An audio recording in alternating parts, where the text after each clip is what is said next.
You don't just work, you toil, pouring 60, 70, sometimes 80 hours a week into a job that consumes you, hollowing you out from the inside until your professional title is the most defining part of your identity. You're the first car in the pre-dawn gloom of the parking lot, and the last one to leave, the glow of your monitor a lonely, flickering beacon in the vast darkness of the office. Your life is a repeating decimal of sacrifice. The missed dinners have become so normal your family has stopped setting a place for you. The postponed vacations are a running joke, their phantom itineraries collecting dust in a forgotten browser tab. The hum of chronic exhaustion is the new baseline, a constant companion you try to silence with another cup of bitter, office-brewed coffee. You're the one who says yes when everyone else, with their well-practiced excuses and protected boundaries, says no. You say yes to the weekend project, yes to fixing another team's catastrophic mistake, yes to mentoring the new hire who drains your time with questions you've answered 1,000 times. You don't just follow the rules, you revere them. You believe in the quiet dignity of process, in the integrity of a job done right, not just done. You are a fortress of loyalty, defending your company in conversations with cynical friends, championing your team's vision even when your own faith is starting to fray. You take a quiet, profound pride in this path, believing it's the bedrock of a meaningful career, a meaningful life. You believe in the promise of someday, that mythical day on the horizon when your sacrifices will be tallied, your loyalty recognized, and your virtue finally, justly rewarded. And yet, what is your actual, tangible reward? It is a front-row seat, an intimate, torturous vantage point from which to watch someone else's effortless ascent. Let's call him Mark. Mark, who strolls in at 9:15 with a story about his weekend, who leaves at 4:45 for a networking event. Mark, who cuts corners with a slick, unshakable smile, who has mastered the alchemical art of turning buzzwords and anecdotes into the illusion of progress. You watch him in meetings, a virtuoso of corporate speak, using phrases like synergistic leverage and paradigm shift, while you, with your meticulously prepared data and actionable solutions, struggle to get a word in. You see him pitch an idea you casually mentioned to him by the coffee machine last week, presenting it with a theatrical flourish as his own groundbreaking insight. The boss loves it. The team applauds. And you sit there, invisible, a ghost at the table, your contributions absorbed and rebranded by a more charismatic host. You watch Mark, who knows all the right people but possesses none of your skill, get the promotion, the bonus, the corner office, living the very life you were so certain you had earned through sheer, grinding merit. You're left with a cold, heavy knot of confusion in your gut, a feeling that borders on betrayal. It gnaws at you during your late-night drive home and greets you in the morning with a fresh wave of dread. You lie awake at night, replaying every decision, every project, every interaction, asking that corrosive, soul-eating question. What did I do wrong? You scour your memory for missteps. Was I not vocal enough? Did I not sell my achievements properly? Did I offend someone without realizing it? You exhaust yourself searching for a flaw in your own execution, because the alternative, that the game itself is rigged, is too terrifying to contemplate. But perhaps that's the wrong question entirely. Perhaps your frantic search for personal error is just another symptom of the disease. The real question, the one that can shatter your reality and set you free, is not about you. It's about the map you were given. The question is, what fundamental, foundational lie have I been told? Since you were a child, a simple, elegant formula was drilled into your mind with the persistence of a catechism. It was the central promise of modern civilization, echoed by parents, teachers, and storybooks alike. Hard work leads to reward. Effort equals outcome. Be honest, be diligent, be true, and the great, benevolent system will inevitably notice, recognize, and repay you. We were taught to envision our careers as a fair and linear climb, a meritocratic ladder where each rung is earned through sweat and dedication. We were taught that the world is, at its core, a just place. But what if that entire formula is broken? What if the ladder is missing rungs, or worse, what if some people are given private elevators? What if the system isn't benevolent at all? Worse yet, what if the formula was never real to begin with? What if it was a beautifully crafted illusion, a comforting narrative designed to ensure a steady supply of willing, obedient participants for a game whose rules were written by the winners for the winners? This is not a new or radical suspicion. A century ago, the philosopher Friedrich Nietzsche, a man who took a metaphorical hammer to the most cherished illusions of Western civilization, diagnosed this very condition. He was a cultural physician, exposing the hidden architecture of human belief, revealing the psychological viruses that masquerade as virtues. Nietzsche looked at the glorification of toil, the praise heaped upon those who sacrifice and endure, and he saw not nobility, but a trap. He once wrote that this kind of moral labor, the work celebrated for its sacrifice, its unquestioning obedience, its profound humility, is not a badge of honor. It is, he argued, a form of spiritual slavery.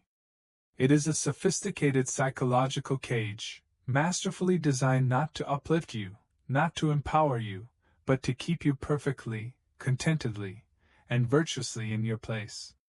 It is a system that promises a future crown in exchange for a present-day chain, and convinces you the chain is a sacred ornament. Because here is the uncomfortable, chilling truth, the kind of truth that, once seen, reorganizes the entire landscape of your understanding. In a world where power, raw, subtle, economic, and social, ultimately dictates outcomes, morality is often the most effective and elegant tool of control. It's a weapon that requires no force of arms, for it works on the willing. It is a form of power so sophisticated that its subjects become its most ardent defenders. You were meticulously taught to believe that virtue is its own reward, a comforting, noble-sounding bedtime story for adults.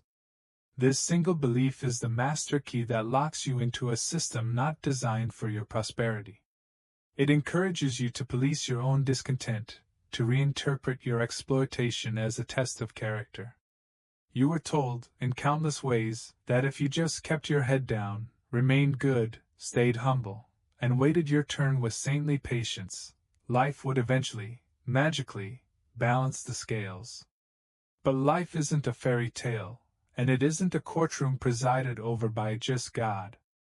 It has never been fair. Life is a relentless competition for resources, for status, for influence. Life is deeply, unavoidably political, from the boardroom to the break room. And the system you so faithfully serve, the corporate structure, the economic apparatus, doesn't run on the fuel of abstract virtue. It doesn't hand out promotions based on a tally of your good deeds.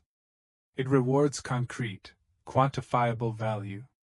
And here is the most crucial distinction you will ever learn.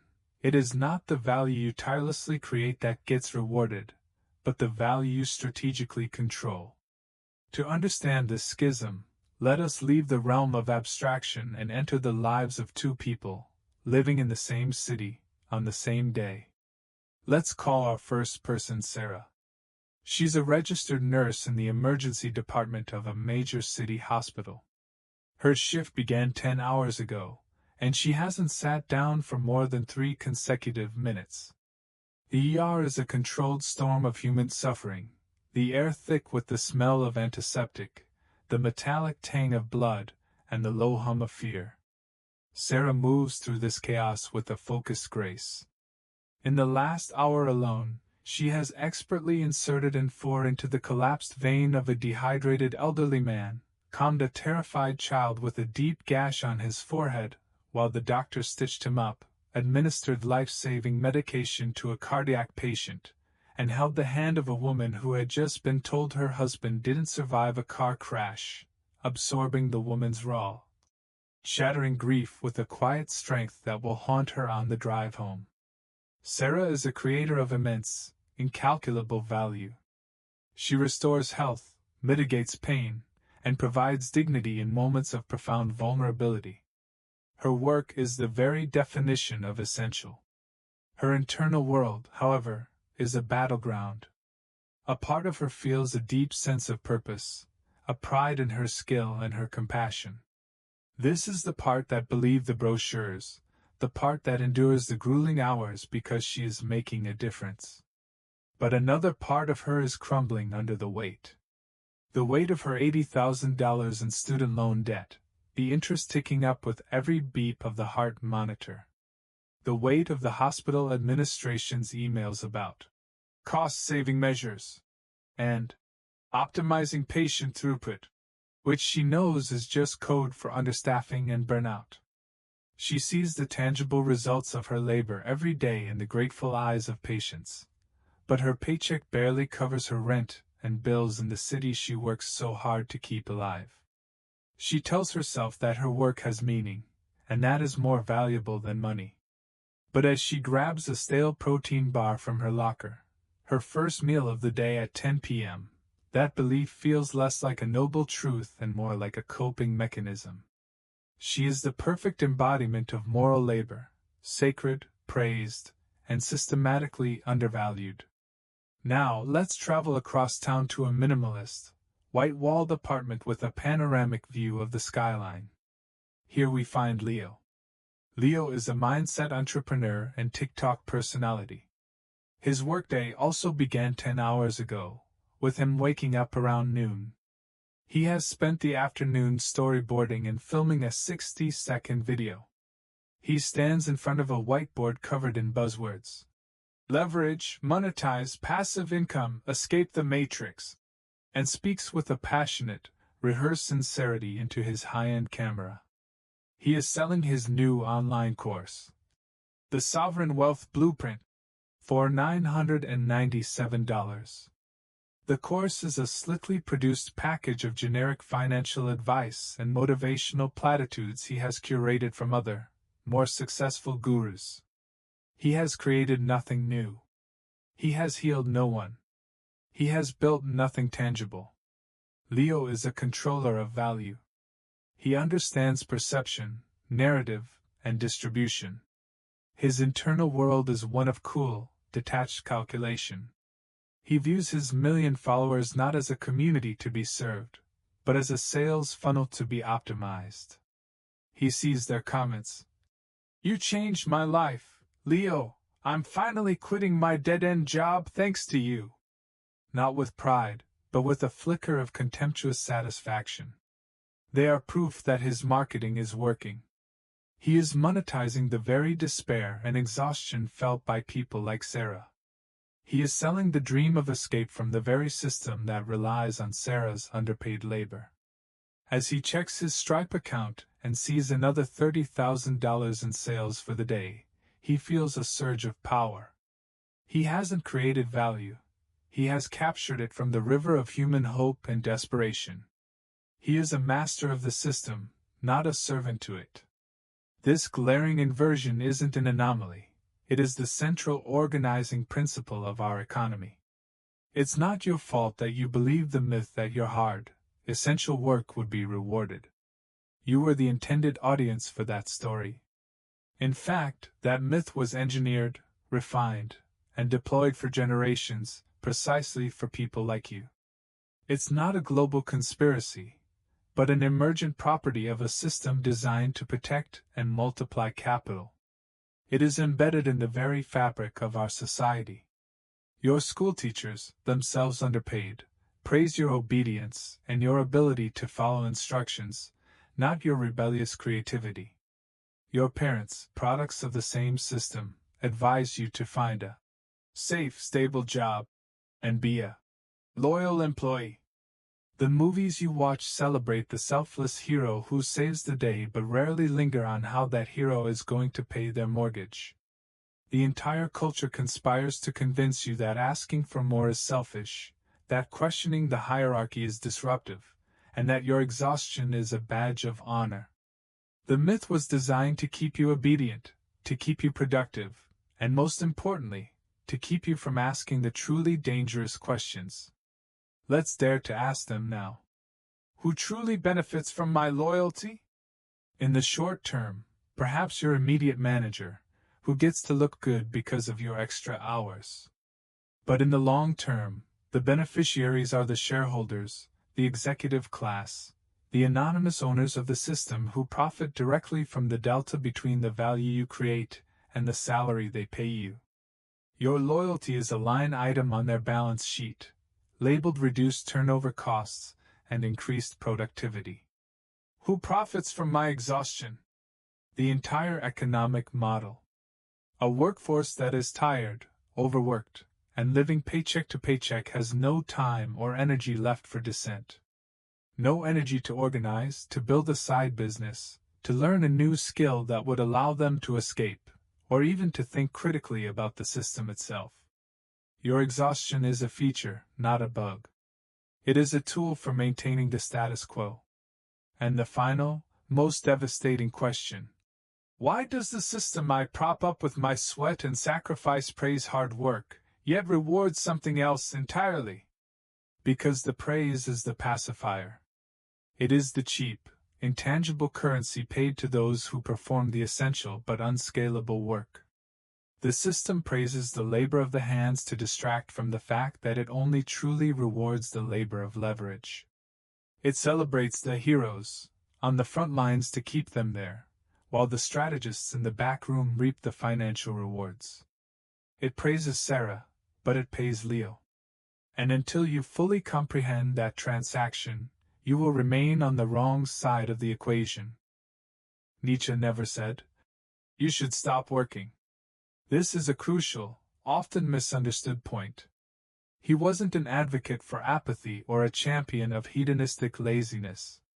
He had immense respect for discipline, for the rigorous pursuit of a goal, for the sheer force of will required to create something of value. What he relentlessly challenged, what he sought to dismantle with the precision of a surgeon, was the poisonous, insidious idea that obedient labor is inherently moral, that to suffer quietly and without reward is somehow a sacred act, that true virtue lies in a posture of willing, unquestioning submission. He saw this as a profound perversion of the human spirit, a self-inflicted wound celebrated as a scar of honor.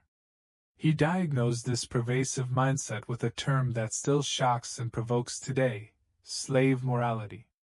He argued it was a belief system born not from a place of strength, of overflowing power and self-confidence, but from its polar opposite, from a place of profound weakness, of resentment, of pervasive, gnawing fear. It is the morality of the herd, designed to protect its members not by making them stronger, but by declaring the qualities of their predators, strength, ambition, independence, to be evil. It is a psychological coup d'état, where the powerless, unable to win on the existing terms, conspire to change the value system itself. They cannot be wolves, so they declare the wolf sinful and praise the sheep for its gentleness. And if you feel stuck, confused, and deeply betrayed despite having done everything right according to that sheep's rulebook, you are not going crazy. Let me repeat that: you are not malfunctioning. You are, for perhaps the first time in your life, beginning to function correctly. You are waking up.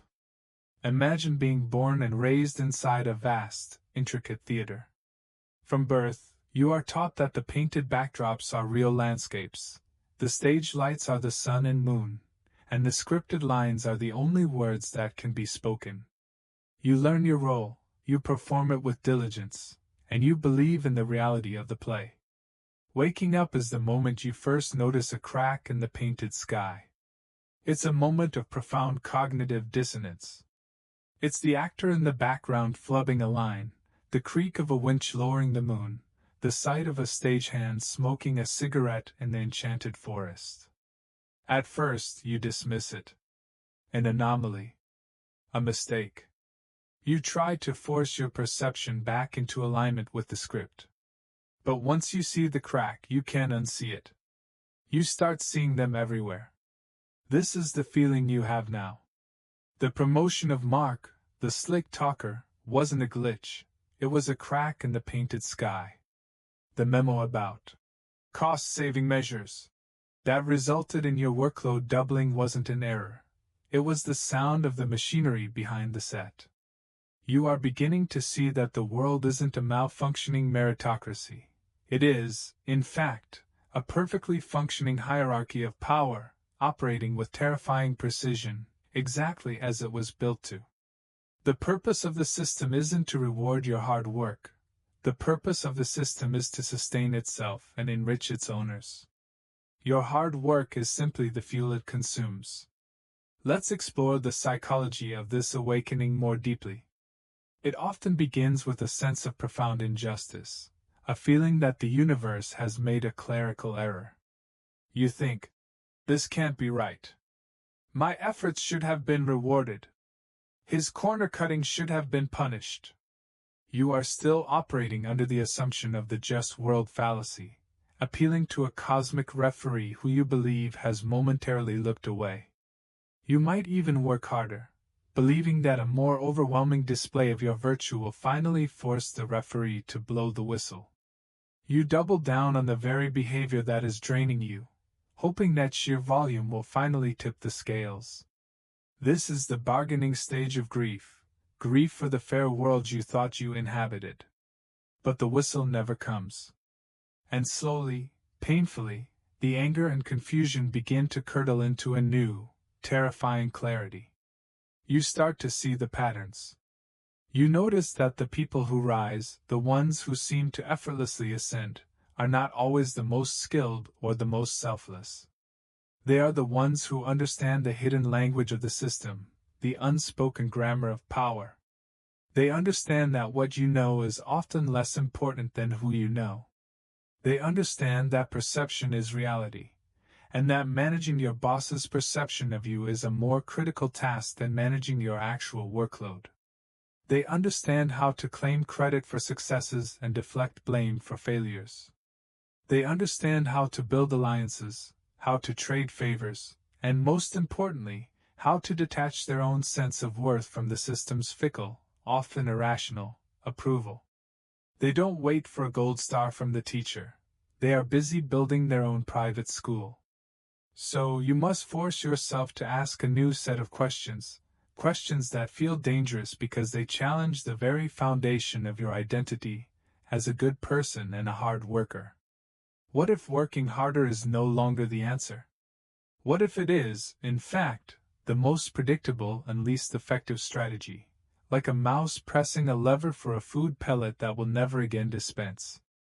What if your 60-hour work week is not a testament to your dedication, but a symptom of your powerlessness? And the most profound question of all, what if the belief in moral labor, the idea that your sacrifice is inherently noble, is not your salvation, but the very bars of your own gilded cage? A cage is most effective when the prisoner doesn't know they're trapped. A gilded cage is even more effective, because the prisoner is convinced the bars are ornaments of distinction. Your pride in your exhaustion, your belief in the nobility of your sacrifice, are these your virtues, or are they the beautifully decorated bars of your cage, keeping you from ever testing the lock? Until you confront that foundational lie, until you are willing to see the cage for what it is, you will remain trapped in a soul-crushing loop. You will keep grinding yourself to dust, fueled by the dwindling hope of a reward that was never on the table. And all the while, someone else, someone like Mark, who sees the world not as a stage for moral drama but as a chessboard, will be operating by a different, more effective set of rules. They are not burdened by the myth of fairness. They are not waiting for recognition. They are playing a different game entirely. And in that game, they are rewriting your destiny with every move they make. Your only path forward is to stop playing their game by your rules, and start understanding the real rules of the game they are playing. Let's dissect the great contradiction, the one that hides in the plain, harsh light of day. Acknowledging it requires a kind of courage, because it calls into question the very foundation of our efforts, the silent contract we believe we've made with the world. It's the kind of truth that can feel like a personal invalidation, a judgment on a lifetime of choices. If hard work is the golden ticket to success, if it is the sacred key that unlocks prosperity, then why do the hardest working people in our society so often struggle just to stay afloat, let alone get ahead? To truly understand this, we must move beyond simple platitudes and look at the world with brutal, unflinching clarity. Let's create another character. Let's call him David. David is a steelworker, and his alarm goes off at 4:30 a.m., long before the sun even considers rising. His world is one of fire, noise, and immense physical force. He stands on a platform high above a factory floor, the air thick with the smell of ozone and hot metal. He wrestles with heavy machinery, his movements practiced and precise, his body absorbing the percussive shock of the work. He is a master of a difficult and dangerous craft, transforming raw iron into the steel skeletons that will become bridges and skyscrapers. Every beam he helps forge is a testament to his skill, his endurance, and his physical courage. He takes pride in this. It is real. It is tangible. He can point to a rising skyline and say, "I helped build that." His body, however, keeps a different kind of score. His back is a road map of chronic pain, and his hands are calloused and scarred. He thinks about his son's upcoming college tuition, a number that seems impossibly large.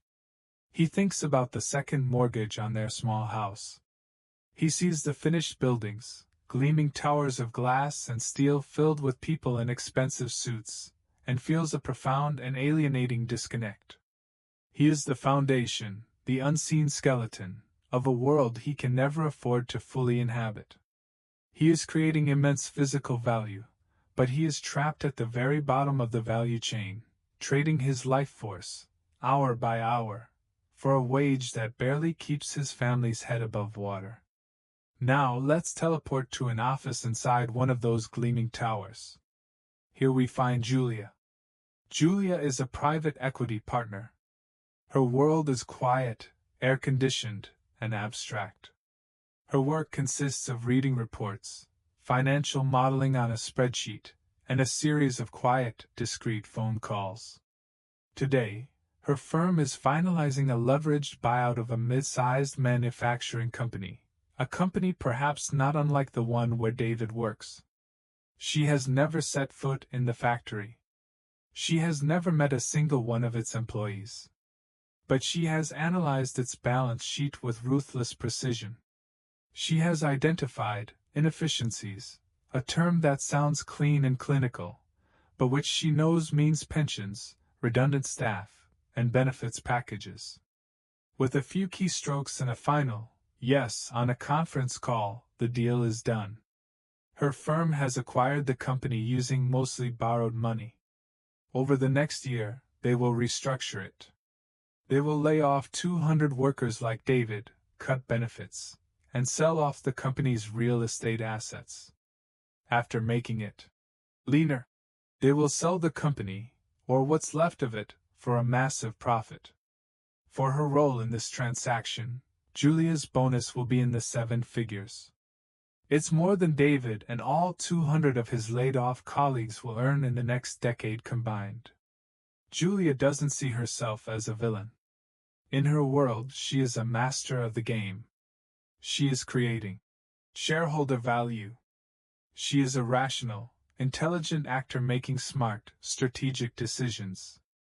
She is not building anything, she is harvesting it. She is not creating, she is controlling. You feel it in your bones. You've seen it with your own eyes in your own life. The story of David and Julia, in its countless forms, is not a rare glitch in the system. This is the system. And its primary operating principle is this: while labor builds the world, labor does not control it. The people who earn the most, who wield the most power, the CEOs, the hedge fund managers, the politicians, the so-called thought leaders, are not the ones whose value is tied to the hours they clock or the sweat on their brow. They are not pushing their bodies to the physical limit. They operate in a different domain entirely, a domain invisible to those who believe solely in the virtue of hard work. It is the domain of three interconnected forces: leverage, perception, and control. Let's break them down. First, leverage. Leverage is the art of achieving massive output with minimal input. David has no leverage. His income is a 1-to-1 ratio of his time and physical effort. To earn more, he must work more hours, subjecting his body to more punishment. His value is linear. Julia, on the other hand, operates entirely on leverage.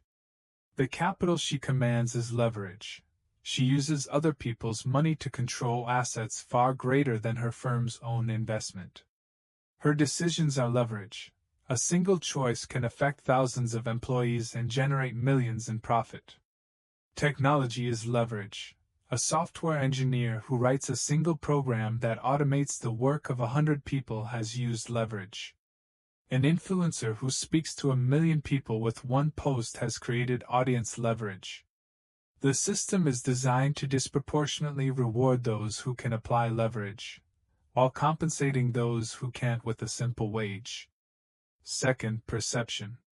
If leverage is the physics of power, perception is its psychology. Perception is the control of narrative. It's the ability to make people believe something is valuable, regardless of its intrinsic worth.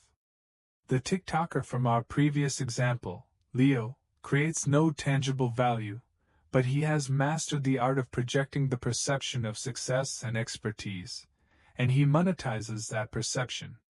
Corporations spend billions on advertising not to improve their products, but to shape your perception of them. Politicians campaign on image and slogans, understanding that the story they tell is more potent than the policies they write. While you are focused on the quality of your work, others are focused on the quality of their story.